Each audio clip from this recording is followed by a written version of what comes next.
읽겠습니다. 너는 내 하나님 여호와께서 명령한 대로 내 부모를 공경하라. 그리하면 여호와가 내게 준 땅에서 내 생명이 길고 복을 누리리라. 아멘. 오늘 예배에 참석하신 우리 부모님들, 또 부모이신 모든 성도님들을 또 축복하고 감사하면서 하나님의 위로가 함께 하기를 바랍니다. 오늘 어버이 주일을 예배하면서 우리가 너무 잘 아는 교리, 십계명 교리 가운데 5번째 계명을 몇 차례 나누었겠지만 다시 한번 말씀을 나누려고 합니다. 십계명은 애굽 이집트에서 노예로 있던 이스라엘을 하나님이 구출해내시고 시내산에서 모세에게 주신 계명입니다. 우리 출애굽기를 읽으면 십계명이라고 딱히 정해진 건 없습니다. 그러나 우리가 교회 전통에서 십계명으로 이야기를 하는 것은 성경에 하나님께서 모세를 시내산으로 부르시고 직접 돌판에 그 말씀을 새겨 넣었다라는 거기에 착안해서 우리가 10개, 십계명 특별하게 이야기를 합니다. 출애굽기에서 십계명 말씀을 듣는 사람들은 애굽 세대입니다. 아버지 세대. 그런데 이 십계명이 출애굽기뿐만이 아니라 오늘 읽은 신명기 5장에도 기록되어 있습니다. 신명기 5장은 광야에서 태어난 사람들, 자녀들, 이들이 가나안 땅에 들어가기 직전에 모세가 가나안에 들어갈 자녀들에게 십계명을 다시 이야기하는 그 말씀입니다. 그 십계명은 우리가 흔히 광야 세대라 그래요. 아버지 세대는 애굽 세대, 자녀들은 광야 세대.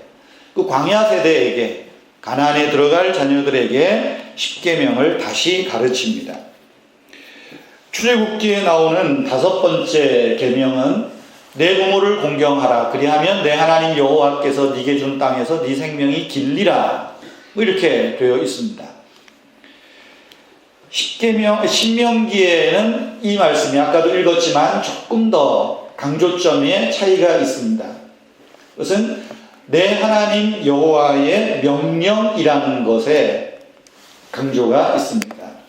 너의 하나님 여호와께서 명령한 대로 그렇게 하라 이야기를 하죠. 신약에도 보면 십계명의 5번째 계명이 특별히 인용된 구절이 있습니다. 에베소서 6장에서 사도 바울이 십계명 말씀을 인용하는데 약속이 있는 첫 계명이라는 걸 강조하고 있습니다.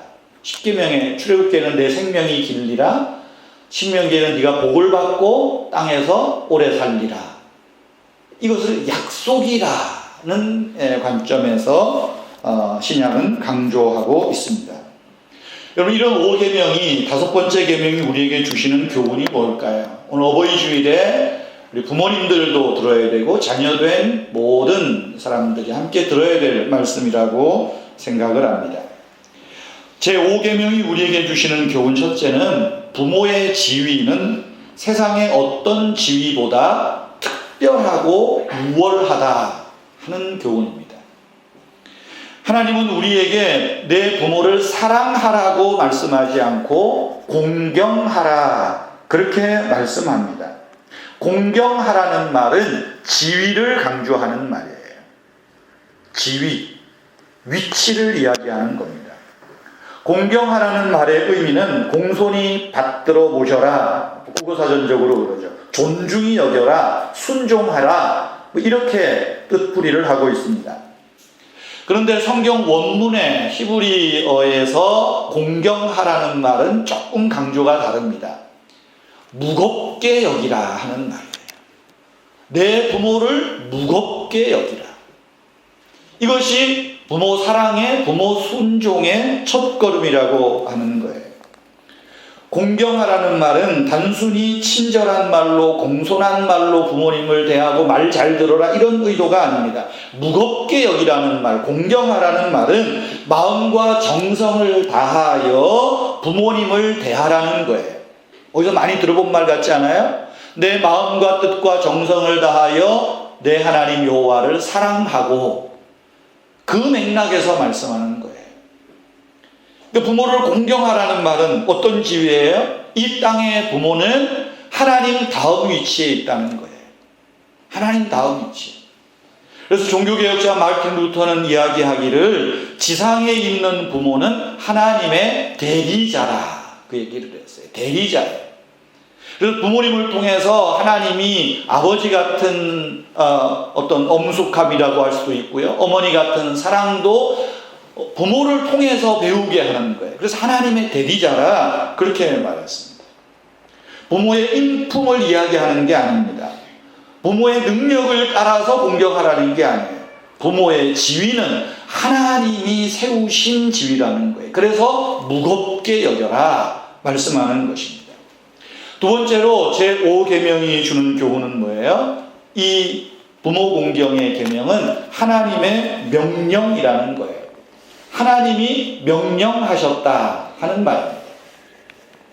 내 하나님 여호와께서 명령한 대로라고 이야기를 합니다.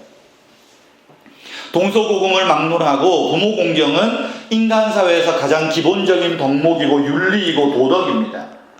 우리 동양 사회에서 특별히 우리나라 중국 이 유교 전통에 중국 전통에 있잖아요. 삼강오륜에서 이야기할 때 부위자강 그러죠. 첫 번째는 궁위자강, 임금, 부모, 선생에 대한 어떤 공경의 마음을 이야기를 합니다. 부위자강, 아버지, 부모에 대한 자식의 도리를 마땅히 지켜야 할 도리로 삼강에서 이야기해요. 오륜은 뭡니까? 부자 유친, 아버지와 자녀의 어떤 그 친밀함, 바로 이것이 부모 공경의 효도에 대한 기본 출발입니다. 그러나 우리 그리스도인에게서의 부모 공경, 효도라고 합시다. 그것은 단순한 도덕이나 윤리가 아니라 하나님의 명령이라는 것을 잊지 말아야 됩니다. 그래서 내 하나님 여호와께서 명령한 대로 부모를 무겁게 여기고 부모의 말을 존중하고 귀담아 들으라 말씀하는 거예요. 여러분, 오늘날의 현상은 무엇입니까? 하나님의 명령을 사람들이 귀담아 듣지 않는다는 것입니다. 이것은 영적으로 볼 때 마귀의 노림수입니다. 사탄은 우리 마음에 하나님 두기를 싫어하도록 우리의 마음을 자꾸만 부추깁니다. 여러분, 하나님을 마음에 두기를 싫어한다는 말은 뭐겠어요? 하나님 말씀을 마음에 두기를 싫어한다는 거예요. 하나님 말씀을 귀담아 듣지 않게 한다는 거예요.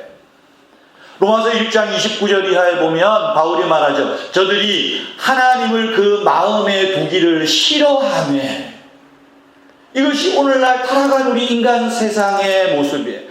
하나님을 그 마음에 두기를 싫어한다. 그래서 나타나는 현상이 뭔가요? 모든 불의와 추악과 탐욕이 가득하고 악의가 가득하고 시기와 살인과 분쟁과 악독, 수군수군, 비방, 능욕, 교만, 자랑이 가득하고, 그리고 나오는 말이 뭐죠? 부모를 거역하고.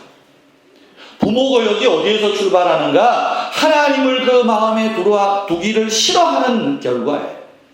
하나님 말씀이고 하나님 명령이 명령으로 받아들이지 않음에서 부모의 권위가 무너지고 부모에 대한 공경이 땅에 떨어지고 있다는 거예요.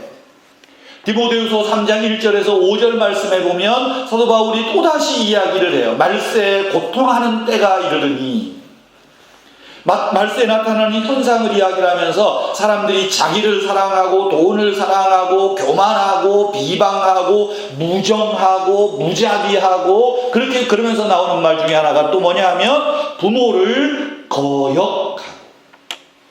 거역이라는 말이 뭐겠어요? 공경의 반대말입니다.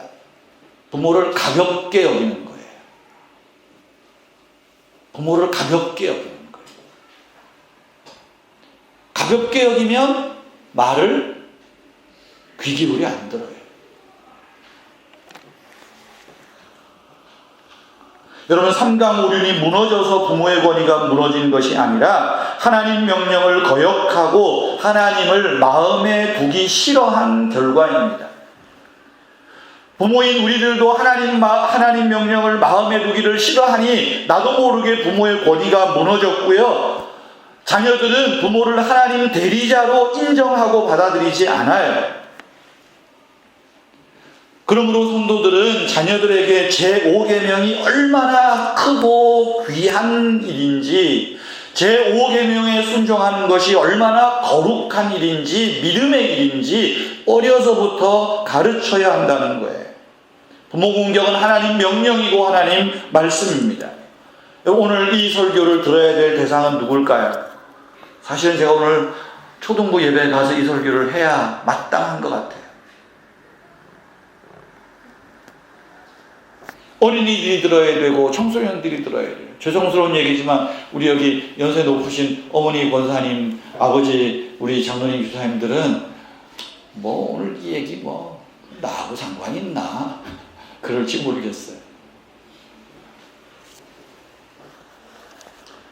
그러다 보니까 오늘날 어린이 주일이면 그저 뭐 어린이의 마음을 가집시다 뭐 이 정도로 끝나고, 어버이 주일이면 어버이를 위로하고 축복하고 뭐 이 정도로, 우리가 이 하나님의 명령이라는 이것이 어려서부터 안 가르쳐지니까 오늘날 사회 모습들이 그렇게 나타나지 않나 싶습니다.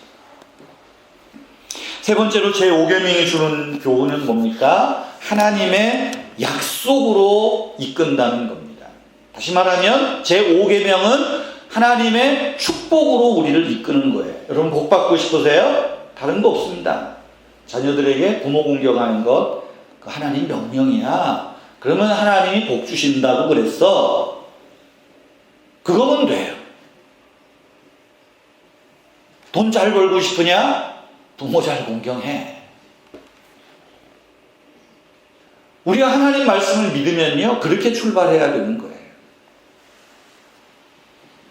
여러분, 제5계명에 담긴 하나님의 약속은 연약한 우리에게 자극제가 되는 거예요. 그래서 뭐라 그래요? 살인하지 말라. 네가 그러면 오래 살 거라 그런 말을 하지 않잖아요. 부모를 공경하라. 그리하면 여호와가 네게 준 땅에서 네 생명이 길고 복을 누리리라. 여러분, 여기 생명이 길다는 것은 단순히 어떤 생물학적인 시간적으로 오래 산다는 그런 의미만을 이야기하는 것이 아닙니다. 하나님이 내게 준 땅에서, 하나님이 이 땅에서 누릴 우리의 분깃들마다 복을 주시는 거예요. 그래서 우리가 1년을 살든 10년을 살든 1000년을 살든 하나님이 주시는 복을 우리가 길게 누리는 거예요. 그 복이 아내일 수도 있고 남편일 수도 있고 부모님일 수도 있고 자녀일 수도 있고 직장 동료일 수도 있고 돈일 수도 있고 건강일 수도 있습니다. 우리의 삶에 직접 간접적으로 영향이 있는 모든 것이 약속되어 있다는 거예요. 어디에서? 부모 공격에서. 그래서 하나님의 대리자라는 말이 그래서 나오는 거예요. 너는 마음을 다하고 뜻을 다하고 성품을 다하여 주 너의 하나님을 사랑하고, 그 의미가 공경하라는 의미예요.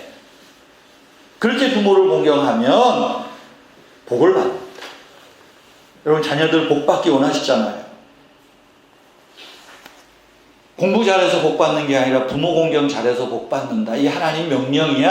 하나님 약속이야. 특별히 아이들이 어릴 때부터 귀따갑게 가르쳐야 돼요. 우리 저보다 젊은 엄마 아빠들은 아이들을 어릴 때부터 귀따갑게 가르쳐야 돼요. 단순히 내 노후가 보장받기 위한 게 아니고요, 그게 아이들을 축복하는 일이고 아이들이 잘 되는 일이에요. 네 번째로 제5계명에 담긴 교훈은 부모 직분에 대한 교훈입니다. 부모는 직분이라는 거예요. 이 직분에 최선을 다하고 충성하라는 의도입니다. 부모와 자식의 관계는 생물학적 관계 호칭이 아닙니다. 아버지, 어머니라는 호칭은 자식을 양육할 직분이 포함되어 있는 거예요. 아이를 낳았다고 부모가 아니라 올바르게 양육할 책임이, 의무가 마땅히 엄마 아빠에게 하나님이 주신 거예요. 에베소 6장 1절 보세요. 어디로 갔을까요? 자녀들아, 주 안에서 너희 부모를 순종하라. 이것이 오늘이라. 주 안에서를 빼면 뭐 공경하라는 말이나 별반 차이가 없어요. 그러나 6장 1절에서 강조는 뭡니까? 주 안에서예요. 주 안에서. 이것은 단순히 자녀들에게 주는 교훈이 아니라 부모에게 주는 교훈이에요. 부모에게 직분이 있는 거예요. 부모의 직분이 있어. 이 직분을 잘해. 그래야 자녀들에게 순종받을 권리가 있고 자녀들로 인하여 기뻐할 만족이 있는 거야. 이야기하는 겁니다. 만약에 믿음의 부모가 하나님의 말씀을 자녀들에게 가르치지 않고 믿음의 부모가 자녀들에게 하나님의 말씀을 왜곡하여서 가르치고 한다면 그 자녀는 부모를 거역할 책임이 있어요. 부모가 자식에게 하나님 말씀과 어긋나는 일을 하도록 명령한다면, 다시 말하면 부모가 하나님 대리자 노릇을 제대로 하지 못하면 낯선 사람이 되는 거예요. 그래서 종교개혁자 깔뱅은 루터는 하나님의 대리자라 그랬잖아요. 50년 뒤에 깔뱅은 그렇게 말해요. 믿음의 부모가 자녀들에게 믿음을 가르치지 않고 하나님 말씀을 왜곡하여 가르치면 부모는 자녀에게 낯선 사람이 된다. 낯선 사람이 되면 안 돼.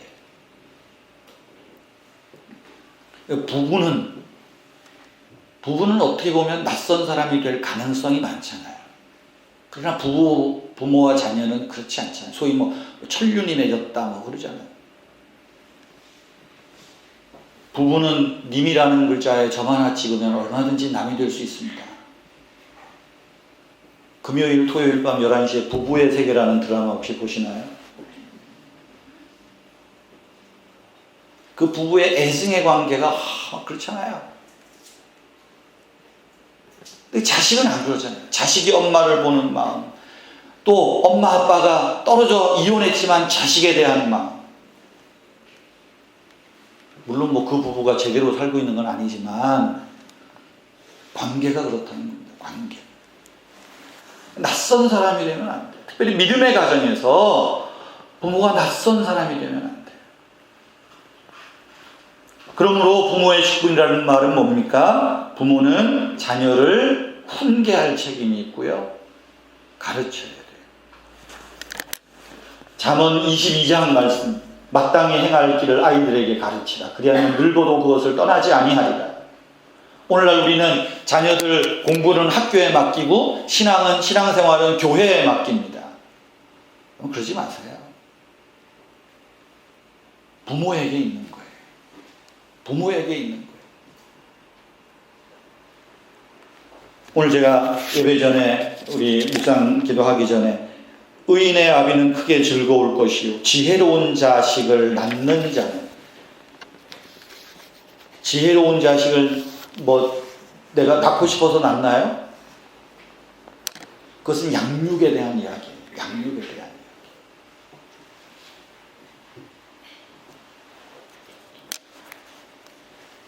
잠언 22장 15절 말씀에도 죄송합니다. 아이의 마음에는 미련한 것이 얽혔으나 징계하는 채찍이 이를 멀리 쫓아내느니라. 잠언 23장에도 보면 아이를 훈계하지 아니하려고 하지 말라. 채찍으로 때릴지라도 그가 죽지 아니하리라. 그렇다고 해서 애 말 안 듣는다고 채찍으로 딜이 닦아 패라는 소리는 아닙니다. 저도 막 성질이 확 해가지고 지금은 제가 이제 50 후반이 되고 막 이러다 보니까 사람이 참 사람 돼가는 것 같아요. 저도 비교적 잘 참고요. 그런 것 같아요. 저도 애를 안 키워봤으니까 애 처음 나가지고 말 안 들으면 어땠겠어요? 저도 많이 깝깝했거든요. 근데 애들이요, 철나니까 그게 상처로 아직도 남아있더라고요. 그래서 제가 이거 미안하다고. 근데 다 큰 애들한테 지금 미안하다고 해봐야 그 어릴 때 상처가 잘 안 없어지는 것 같아요. 어쩌다가 집안 분위기가 막 그래가지고 막 내가 올라오는 게 보이면, 화가 막 올라오는 게 보이면 아이들은 내가 4살 때 아빠한테 대들었다가 한 대 주워 맞은 거 생각이 나고요. 그런데요. 그래서 가급적 올라오는 걸 안 보이려고 하는데 어쩔 수 없잖아요. 여기 잠언에서 이야기하는 훈계, 채찍으로 때릴지라도 죽지 않는다. 이런 말은 아버지가 폭군이 돼도 좋다는 이야기는 아닙니다. 요즘 자기 자식이라도 그렇게 했다가는 애들이 그럴 거예요. 아빠 정말 이럴 거예요? 좋았어. 112. 아동학대죄 들어갑니다. 여러분, 성경의 깊은 뜻은 뭐예요? 주의 교양과 훈계로 양육하라는 말이에요. 그래서 에베소 6장 4절에 그러죠. 너희 자녀를 노엽게 하지 말라. 우리 노엽게 하는 일이 많잖아요. 노엽게 하지 말고 주의 교양과 훈계로 양육하라. 아무리 우리가 주의 교양과 훈계로 해보려고 해도요, 애들이 더 왼수가 될 때가 많잖아요.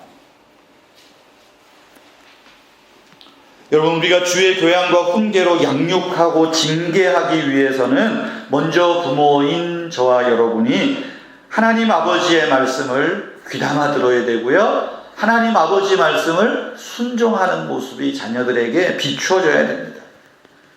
그래야 하나님 대리자로서 권위가 쓰고, 엄마 아빠가 조금 애는 쓰는구나, 애들이 보기에. 거기에서 무겁게 여김이 출발되는 거예요. 신명기 말씀을 읽었지만 신명기 말씀에 보면 누누이 강조하는 게 있어요. 부모된 자가 먼저 하나님께 충성할 것이고, 부모님 된 자가 먼저 하나님 말씀에 귀담아 들을 것이고, 그리고 그것을 자녀들에게, 손자들에게 알게 하고 가르치라, 그렇게 말해요. 신명기 4장에도 그러고 6장에도 그렇고 계속 이야기를 해요. 오직 너는 스스로 삼가서 네 마음을, 여기 너는 누구예요? 부모된 분들이에요. 부모될 사람들이에요.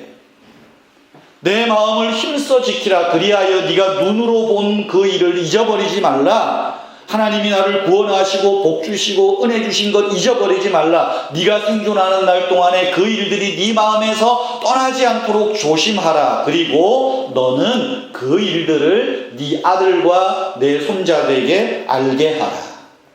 여기 3대가 나오죠. 너와 너 아들과 네 손자들.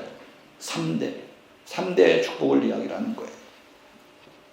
이렇게 보면 제5계명은 자녀뿐 아니라 부모에게도 해당하는 말씀입니다. 여러분, 가정의 중심은 부모입니다. 가정의 뿌리는 부모입니다.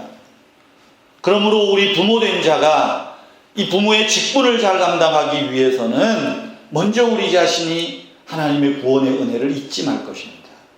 하나님이 주신 축복을 마음에 늘 간직할 것입니다. 그리고 그것을, 그 일들을 아들들에게, 손자들에게 그럴 때에 훈육의, 징계의 권위가 나타나는 겁니다. 용문산에 가면 용문산에 가면 용문제일교회가 있는 게 아니라 용문사라는 유명한 절이 있잖아요. 그 절 앞마당에 가면 천년된 은행나무 혹시 보셨나요? 높이가 100m, 120m라고 합니다. 진짜인지 아닌지 모르겠지만 그 용문산에 천년된 100m의 은행나무의 뿌리가 100m라고 합니다. 무슨 이야기겠어요? 그만큼 뿌리가 중요하다는 거예요. 뿌리가 튼튼해야 열매가 있고 잎이 있고 나무가 자라는 거예요. 그래서 우리가 부모의 직분을 잘 해야 돼요. 제가 어버이날 하루 전날인가 5월 6일인가 페이스북에 SNS에 제가, 우리 교인들은 가급적 SNS 친구를 안 합니다. 왜냐하면 거기는 막 제가 욕을 많이 쓰거든요. 욕도 많이 쓰고 막 그냥. 그래서 거기다 제가 이런 글을 썼어요. 어버이날 유감. 이제 낙서하는 건데요. 오늘날 어버이날은 할아버지 할머니 날 같은 분위기다. 어버이날을 조부모의 날로 바꿔야 될까 보다. 그런데 노인의 날은 10월 2일이다. 어버이날은 부모된 사람이면 누구나 축복받고 격려받고 위로받는 날이었으면 좋겠다. 어버이날은 돌아가신 엄마 아빠 생각해서 내가 못한 것 눈물 찔찔 짜는 날이 아니고 생존하신 할아버지 할머니를 떠올리는 그런 어버이날에서 벗어났으면 좋겠다. 부모된 사람이 젊건 연세가 많건 모든 부모들이 위로받고 축복받고 격려받으면 좋겠다. 부모님 공경하랴, 자녀들 양육하랴, 수고하는 젊은 아빠 엄마 힘내세요. 그렇게 썼어요. 물론 거기에 할아버지 할머니도 힘내세요 썼지요. 어저께 어느 목사님이 전화가 왔습니다. 목사님, 내가 페이스북을 보니까 목사님 감동을 받아서 전화했다고. 뭐 페이스북에 맨날 내가 그냥 혼자 불만이나 얘기하고 욕이나 쓰는데 뭘 감동받아요? 그랬더니 어버이날 유감이 진짜 맞는 말 같다고. 혹시 이번 주일날 설교하면서 젊은 엄마 아빠들에게 어떤 위로하는 그런 설교를 할 거냐고 자기한테 팁을 주면 자기도 좀 그 설교를 하겠다고. 아닌데? 그럼 왜 그랬냐고. 아니, 어버이날 선물을 준비하다 보니까 젊은 엄마 아빠들은 이제까지 준 적이 단 한 번도 없어서 그래서 요새 얼마나 힘드냐고. 애들 학교도 안 가고 24시간 애들하고 씨름하려면 아마 엄마 아빠들이 죽을 거라고. 그래서 좀 젊은 엄마 아빠들을 좀 위로할 길이 뭐가 있을까 싶다가 이번 어버이 주일날 한번 같이 선물해 주면 좋겠다. 그 생각이 들었어요. 그리고 그러면서 젊은 엄마 아빠들에게 내가 당부할 말이 있어. 부모 노릇 잘하라고. 부모 노릇 잘하라고. 부모 직분 잘 감당하자고 그 얘기 할 거라고 그랬더니 자기가 설교 시간에 좀 써먹겠다고. 저작권료 내라고. 내가 지금 통장으로 입금이 안 됐습니다. 오지도 않겠지만 우리 교회 연세되신 우리 부모님들 아마 넉넉한 마음으로 저의 말하는 의도를 다 이해하셨으리라고 생각을 합니다. 우리 은혜교회 어르신들은 멋쟁이시니까 초보 엄마 아빠가 된 여러분들의 아들 딸들에게 어버이날 축하를 한번 해주시면 어떨까요?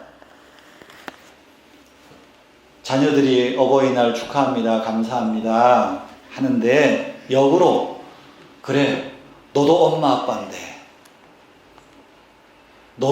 아빠인데 우리 같이 축하하자. 내가 이제까지 너는 애인 줄 알고 나는 당연히 너한테 공경을 받고 효도를 받아야만 되는 줄 알았는데 생각해 보니까 너도 네 자식이 있고 너도 네 자식 키운다고 얼마나 고생하니. 야, 너는 누구의 엄마 아빠 아니냐. 축하한다. 우리 같이 축하하자. 우리 서로 부모 노릇 잘해보자. 아마 이렇게 하면 여러분 아들, 딸, 며느리가 감동을 받지 않을까 모르겠습니다. 제 혼자 생각이지만 얼마나 좋을까. 어버이날에 저희는 저쪽에는 아무도 이제 안 계셔요. 양가 다 해봐야 이제 장모님 혼자 계시잖아요. 식사하고 봉투를 이제 아내를 줘서 조금 드렸습니다.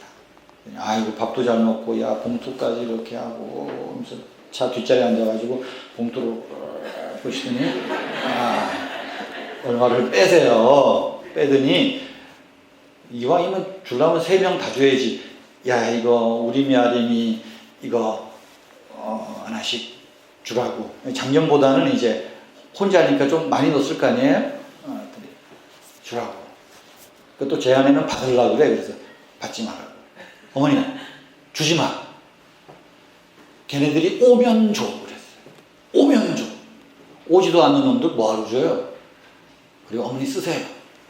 그러면서 속으로는 제가 이번 설교에 요 얘기를 좀 해야 되겠다 했으니까 딸한테 아이고 너도 애들 키운다고 얼마나 고생하냐 어버이날 축하한다 그리고 딸한테 줬으면 딸한테 주세요 말하고 싶은데 여기까지 올라오는데 그러면 또 우리 또 장모님 상처받으실까봐 고이 간직해 계셨다가 나중에 애들 오면 주라고 오지 않으면 절대 용돈도 주지 말라고 자 그랬어요. 그랬더니 그럴까? 그러면서 또 다시 싹 넣더라고요. 다시 싹 넣더라고요. 네.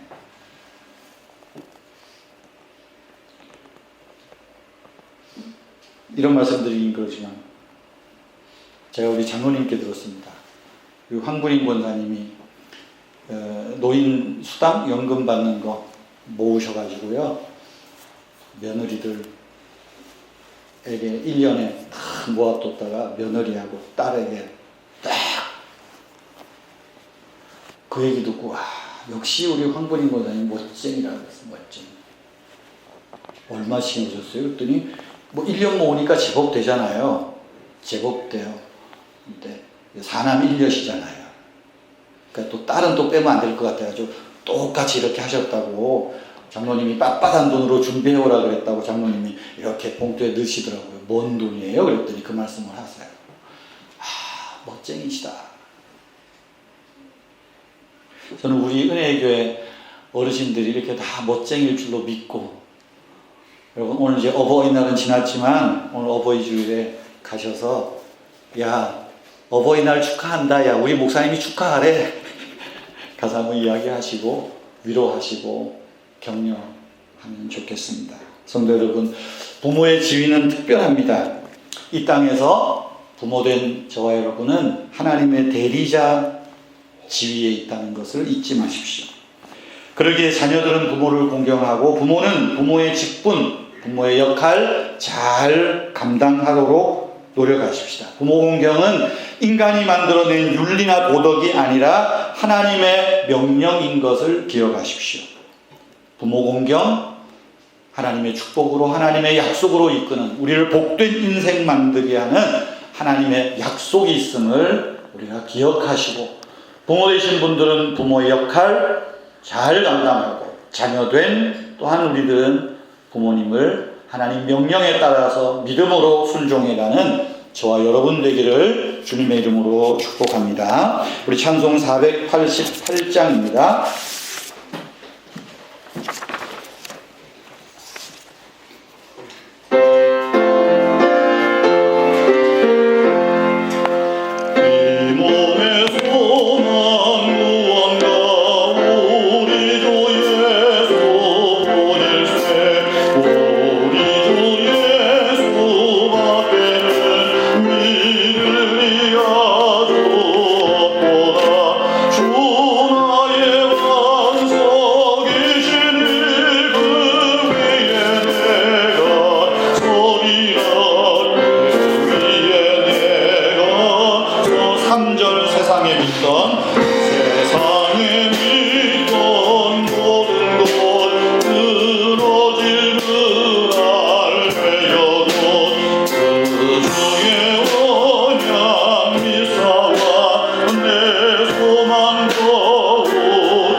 기도하겠습니다. 주 예수 그리스도의 은혜와 하나님 아버지의 크신 사랑과 성령님의 위로하시며 능력 주시며 은혜 주심이 오늘 제5계명의 하나님의 명령을 마음에 담고 자녀는 자녀의 도리를, 부모된 자는 부모의 도리를 감당하기 원하는 사랑하는 성도님들과 우리 은혜의 교회 위에 항상 함께 있을지어다. 아멘.